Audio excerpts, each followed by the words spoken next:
नमस्ते छात्रों एवं साथियों।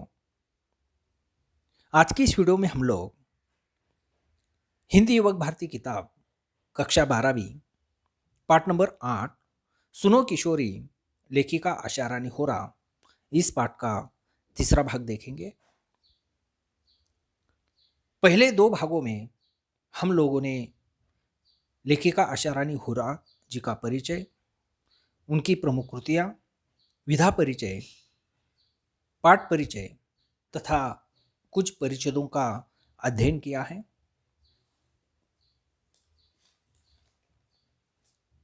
अगर आप लोगों ने वो दो पार्ट या दो भाग नहीं देखे हैं तो नीचे डिस्क्रिप्शन बॉक्स में उन दो भागों की लिंक मैंने दी है, वहाँ जाकर आप वो दोनों भाग देख सकते हैं। अब तक हम लोगों ने दो भागों में पहले ही परिच्छेद में लेखिका आशा रानी होरा जी ने अपनी बेटी सुगंधा का पत्र पाने पर खुशी जताई है, जिसमें सुगंधा ने दो तरफा अधिकार की बात उठाई है। वो लेखिका को पसंद आई है, इसका स्पष्टीकरण किया है, वो हम लोगों ने देखा है। लेखिका ने अपनी बेटी सुगंधा पर विश्वास जताया है और ऐसी बेटी की मां होने का गर्व महसूस किया है और उसे वास्तविकता से जुड़े रहने की, सावधान रहने की सलाह दी है। इसके बारे में भी हम लोगों ने अध्ययन किया है। उसके बाद परंपरा और रूढ़ी के बारे में आशा रानी होरा जी ने किस प्रकार समझाया है, उसके लिए हमारे सांस्कृतिक आधार से संबंधित साहित्य पढ़ने की सलाह सुगंधा को दी है, इसका भी हम लोगों ने अध्ययन किया है। बदले वक्त के साथ नए मूल्यों को पहचान कर उन्हें सोच समझकर वे मूल्य अपनाना, इसके बारे में हम लोगों ने अध्ययन किया है। हमारे पुराने टूटे फूटे मूल्यों को छोड़कर नए मूल्य अपनाने चाहिए। रूढ़ी और परंपरा में क्या अंतर है? रूढ़ी स्थिर है तो परंपरा निरंतर गतिशील है, इसके बारे में भी हम लोगों ने अध्ययन किया है। और सुगंधा की सहेली रचना के माध्यम से संपूर्ण नई पीढ़ी को मूल्य के बारे में लेखिका आशा रानी होरा जी ने किस प्रकार समझाया है और किशोर अवस्था में सोच समझकर किस प्रकार कदम उठाने चाहिए, इसकी प्रेरणा लेखिका आशा रानी होरा जी ने किस प्रकार दी है, इसके बारे में भी हमने पिछले दो भागों में अध्ययन किया है। तो चलिए आज का वीडियो आरंभ करते हैं। पाठ नंबर 8 सुनो किशोरी आशा रानी होरा भाग 3। भाग 2 में हम लोगों ने आगे बढ़ा सकते हैं, यहाँ तक का परिचय देखा था। आगे का परिचय देखते हैं। किताब निकालिए, किताब में ध्यान दीजिए। सबसे पहले प्रकट वाचन। कॉलेज जीवन की पूरी अवधि में वे निकट मित्रों की तरह रहकर एक दूसरे को देखे, जाने, जांचें, परखे, एक दूसरे की राह का रोड़ा नहीं, प्रेरणा और ताकत बनकर परस्पर विकास में सहभागी बने। फिर अपनी पढ़ाई की समाप्ति पर भी यदि वे एक दूसरे के साथ पूर्ववत लगाव महसूस करें, उन्हें लगे कि निकट रहकर सामने आई कमियों, गलतियों ने भी उनकी दोस्ती में कोई दरार नहीं डाली है, तो वे एक दूसरे को उनकी समस्त खूबियों, कमियों के साथ स्वीकार कर अपना ले। उस स्थिति में की गई यह कथित क्रांति न कठिन होगी न असफल। मेरी राय में रचना को और उसके दोस्त को तब तक धैर्य से प्रतीक्षा करनी चाहिए। इस बीच वे पूरे जतन के साथ एक दूसरे के लिए स्वयं को तैयार करें। बिना तैयारी के जल्दबाजी में पढ़ाई के बीच शादी का निर्णय लेना केवल बेवकूफी ही कही जा सकती है, क्रांति नहीं। ऐसी कथित क्रांति का असफल होना निश्चित ही समझना चाहिए। इतनी जल्दबाजी में तो किसी छोटे से काम के लिए उठाया कोई छोटा कदम भी शायद ही सफल हो। यह तो जिंदगी का अहम फैसला है। यहां तक का परिचित का स्पष्टीकरण देखते हैं। सबसे पहले यहाँ जो जटिल शब्द आए हैं उनका अर्थ देखते हैं। राह का रोड़ा, राह का रोड़ा बनना मुहावरा है, इस मुहावरे का अर्थ है उन्नति में बाधा बनना। राह का रोड़ा बनना, उन्नति में बाधा बनना, उन्नति में बाधा बनना। ठीक है। तो चलिए इस परिच्छेद का स्पष्टीकरण देखते हैं, अच्छी तरह ध्यान दीजिए। लेखिका इस परिच्छेद में कहती है कि कॉलेज जीवन में इस आयु के लड़के लड़कियां निर्णय करने की क्षमता विकसित न होने के कारण या निर्णय लेने की क्षमता उन लोगों में ज्यादातर विकसित न होने के कारण प्यार व्यार के चक्कर में पड़ जाते हैं। लेखिका आशा रानी होराजी कहती है कि ऐसा होने पर सबसे पहले उनके बहकावे में न आकर मित्रों की तरह रहकर एक दूसरे को देखे, जाने, जांचे, परखे, एक दूसरे के पढ़ाई में विकास में बाधा न बनकर एक दूसरे की प्रेरणा और ताकत बनकर परस्पर विकास में सहभागी बने और पूरी पूरी पढ़ाई खत्म होने के बाद भी यदि एक दूसरे के निकट रहकर एक दूसरे की कमियां गलतियां मालूम होने के बावजूद भी आपके दोस्ती में कोई दरार नहीं आई है, तो वे एक दूसरे को उनकी समस्त खूबियों कमियों के साथ स्वीकार कर अपने परिवार को बताकर उसे अपना जीवन साथी बनाओ। लेकिन जल्दबाजी करके बहकावे में आकर आप कोई फिल्में देखकर पश्चिमी मूल्यों का अनुकरण करके अगर कोई बगावत करते हो तो वह सफल नहीं होगी। इसमें ज्यादातर आपका जीवन नर्क ही बन जाएगा। लेखिका आशा रानी होराजी इस आयु में किस प्रकार परेशानियों का सामना करना पड़ता है, इस आयु की लड़के और लड़कियों में निर्णय करने की क्षमता विकसित न होने के कारण इस प्यार व्यार के चक्कर में पड़ते हैं, दूसरों के बहकावे में जल्दी आते हैं और गलत कदम उठाते हैं। यहां पर आशा रानी होराजी उन्हें यह सलाह देती है कि उसके बहकावे में न आकर उनके साथ मित्रों की तरह रहिए, एक दूसरे को जाने परखे, एक दूसरे के पढ़ाई में एक दूसरे की मदद कीजिए, एक दूसरे के विकास में बाधा न बनकर एक दूसरे की प्रेरणा और ताकत बनिए और कुछ दिनों के बाद एक दूसरे की कमियां गलतियां आपको मालूम हो जाएगी। तब तक आप पढ़ाई में ध्यान दीजिए। जब पढ़ाई खत्म हो जाएगी और इतने सालों के बावजूद भी अगर आप लोगों में वही मित्रता है, आपकी कमियां गलतियां एक दूसरे को मालूम होने के बावजूद भी आप एक दूसरे की खूबियों को कमियों को स्वीकार करते हो, यह सब कुछ मालूम होने के बावजूद आप में कोई दरार नहीं आई है, तो आप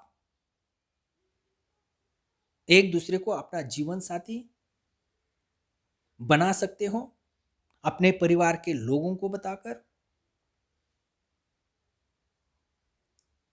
आप एक दूसरे को जीवन साथी बना सकते हो। लेकिन मेरे प्यारे छात्रों, इस आयु में कोई भी कदम उठाने से पहले, अच्छी तरह मेरी बात सुनिए,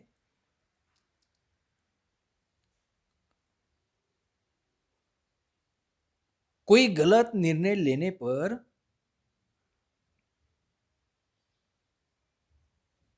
कोई गलत कदम उठाने पर आपका जीवन नरक बन सकता है। यह जिंदगी का अहम फैसला है, महत्वपूर्ण फैसला है।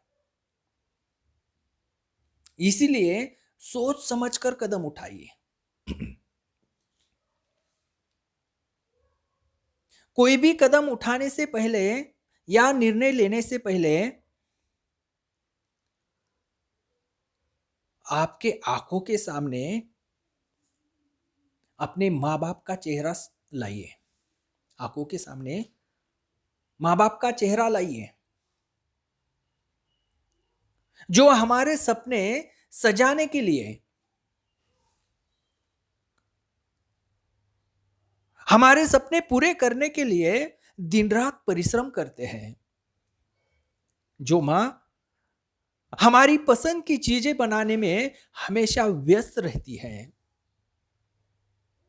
जो बाप हर रोज शाम को काम से आता है तो जेब से हमारी पसंद की चीज निकालकर हमें देता है,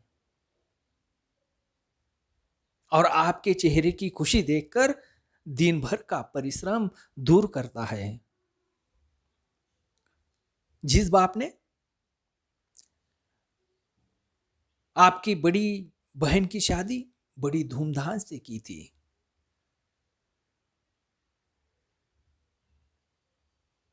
जिसके शादी के कर्ज के बोझ से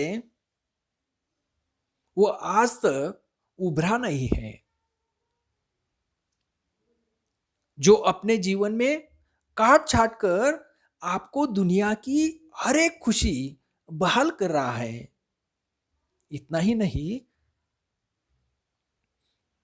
आपके भी उज्जवल भविष्य के लिए एक एक पैसा जुटा रहा है। आपके आंखों में अपनी बुढ़ापे की खुशी देख रहा है। मेरे प्यारे छात्रों, कोई भी कदम उठाने से पहले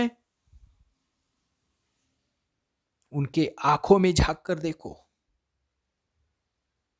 जो आज इतनी काट छाट करने के बावजूद भी खुद दुख झेलकर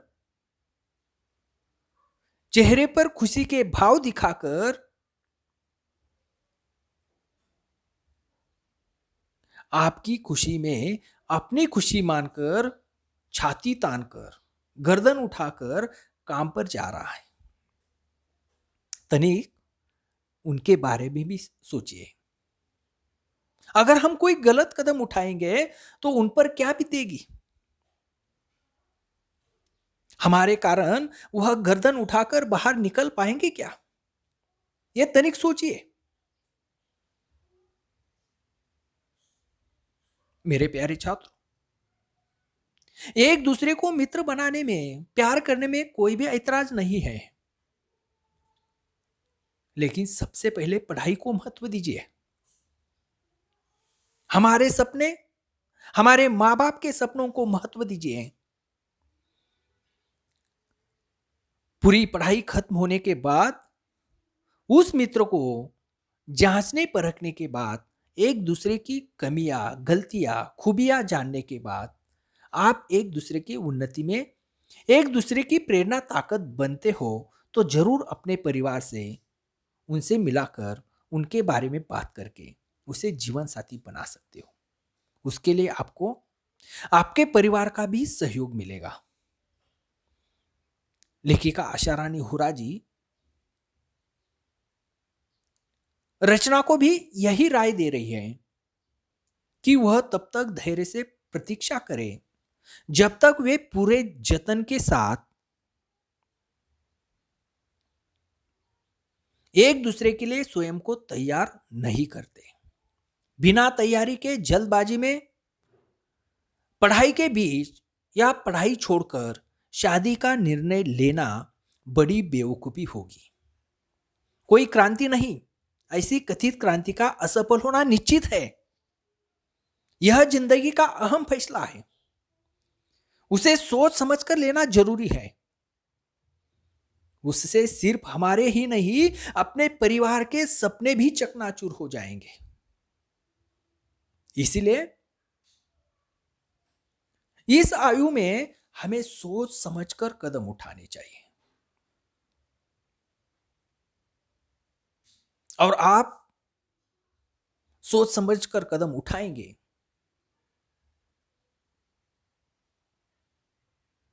चलिए आगे का परिचय देखते हैं। मैं समझती हूं, किताब में ध्यान दीजिए, मैं समझती हूं रचना की इस मूर्खतापूर्ण क्रांति में उसकी सहायता न करने का तुम्हारा निर्णय एक सही निर्णय है, पर तटस्थ रहना ही काफी नहीं है। यदि रचना सचमुच तुम्हारी प्यारी सहेली है तो उसका हित अहित देखना भी तुम्हारा काम है, उसमें हस्तक्षेप करना भी। पर रचना को इसके लिए दोष देने व उसकी भर्त्सना करने से भी बात नहीं बनेगी, बिगड़ जरूर सकती है। हो सकता है कथित प्यार के जुनून में इसका उल्टा असर हो और वह तुम्हारी बात का बुरा मानकर तुमसे कन्नी काटने लगे। इसीलिए संभल कर बात करनी होगी और सूझबूझ से बात संभालनी होगी। यहां तक का परिचय देखते हैं। सबसे पहले जटिल शब्दों का अर्थ देखते हैं। यहां पर जो शब्द आया है भर्त्सना, भर्त्सना यानी अनुचित काम के लिए बुरा भला कहना। भर्त्सना यानी अनुचित काम के लिए बुरा भला कहना। जुनून, जुनून शब्द का अर्थ है पागलपन या उन्माद। जुनून यानी पागलपन या उन्माद।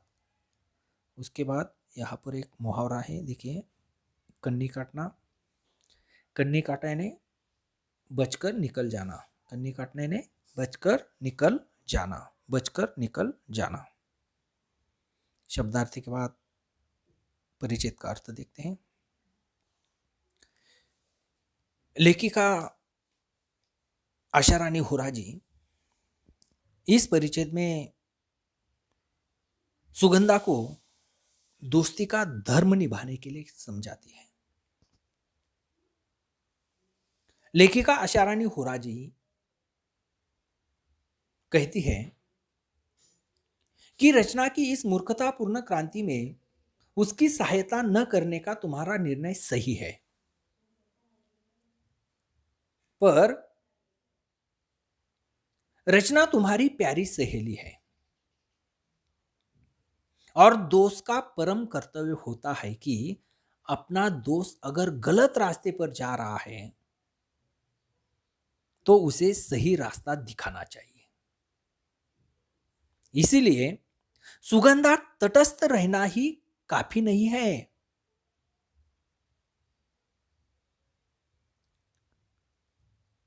अपने सहेली का हित अहित देखना,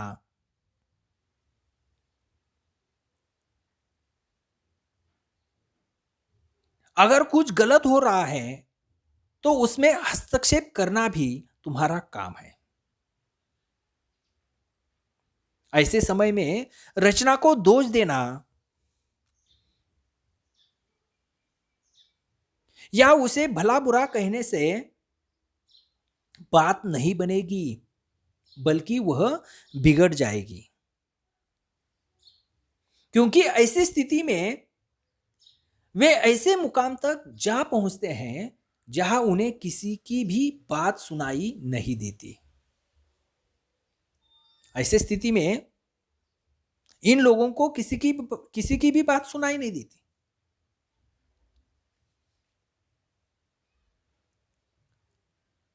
अगर अपने मां बाप भी समझा रहे हैं तो उनकी भी बात उन्हें अच्छी नहीं लगती।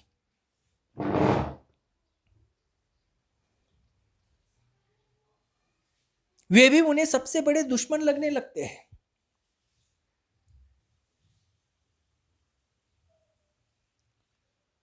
जो भी कुछ उन्हें समझाने की कोशिश करता है या कुछ बताने की कोशिश करता है, वो उन्हें सुनाई नहीं देता,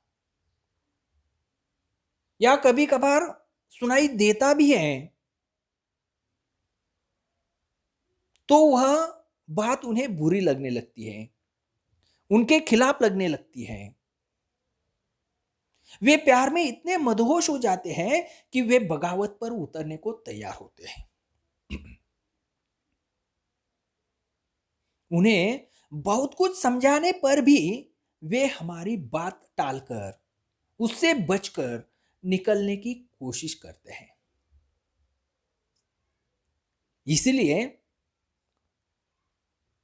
लेखिका आशा रानी होराजी अपनी बेटी सुगंधा को सलाह दे रही है कि उससे संभाल कर, सूझबूझ से बातें आपको करनी होगी। रचना से संभाल कर, सूझबूझ से बातें करनी होगी, तभी वह सुनेगी। चलिए आगे बढ़ते हैं। किताब में ध्यान दीजिए। दोष अकेली रचना का है भी नहीं, दोष उसकी नासमझ उम्र का है, या उसके उस परिवेश का है जिसमें उसे संभल कर चलने के संस्कार नहीं दिए गए हैं। यह उम्र ही ऐसी है जब कोई भावुक किशोरी किसी युवक की प्यार भरी मीठी मीठी बातों के बहकावे में आकर उसे अपना सब कुछ समझने लगती है, और कच्ची रोमानी भावनाओं में बहकर जल्दबाजी में मूर्खता कर बैठती है। पछतावा उसे तब होता है जब पानी सिर से गुजर चुका होता है। यहां तक का परिचय देखते हैं। प्रस्तुत परिचय में लेखिका आशारानी होराजी ने रचना के परवरिश या परिवेश, उसके संदर्भ में कुछ बातें समझाई है, अपनी बेटी को समझाती है। लेखिका आशारानी होराजी कहती हैं कि यहां पर दोष सिर्फ अकेली रचना का भी नहीं है, दोष उसकी नादान नासमझ उम्र का भी है, या उसके परिवेश का भी है, जिससे उसे संभलकर चलने के संस्कार नहीं दिए गए हैं।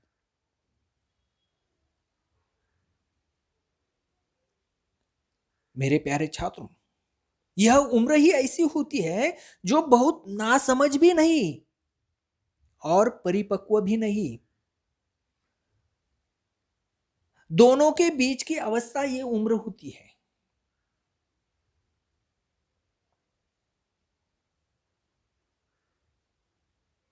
इसलिए कोई भी भावुक किशोरी लड़की किसी युवक की प्यार भरी मीठी मीठी बातों में आकर बहक जाती है,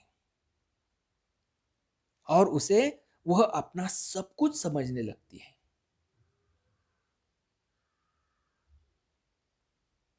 वो नासमझ है।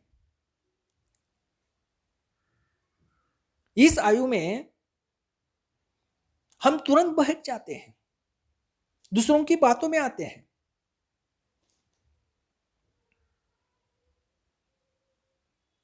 अगर यहां पर हमारे परिवार के लोगों का ध्यान नहीं होगा, अगर ऐसी स्थिति में हम परिवार वाले लोगों से बातचीत नहीं करेंगे, संभाषण नहीं होगा, तो हमारे कदम गलत रास्ते पर जा सकते हैं, हम बहक सकते हैं। और इस कच्ची उम्र में पश्चिमी रोमानी मूल्यों का, संस्कारों का अनुकरण करके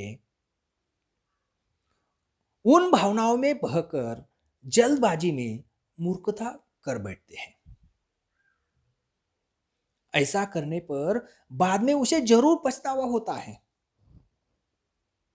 लेकिन तब तक पानी सिर के ऊपर से गुजरा होता है। तब वह अपनी पढ़ाई से, अपने परिवार से भी, रिश्तेदारों से, सबसे बिछड़ जाते हैं। उस वक्त पछतावा करने का भी कोई भी उपयोग नहीं होता, कोई भी फायदा नहीं होता।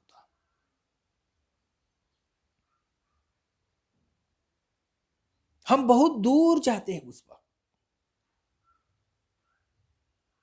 इसीलिए लेखिका आशा रानी होरा जी यहां पर बार बार यही दोहरा रही है कि कदम संभाल कर डालिए, सोच समझकर कदम उठाइए।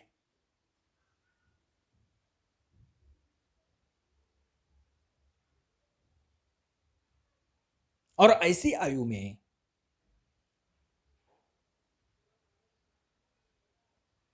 हमें सोच संभाल कर ही चलना चाहिए।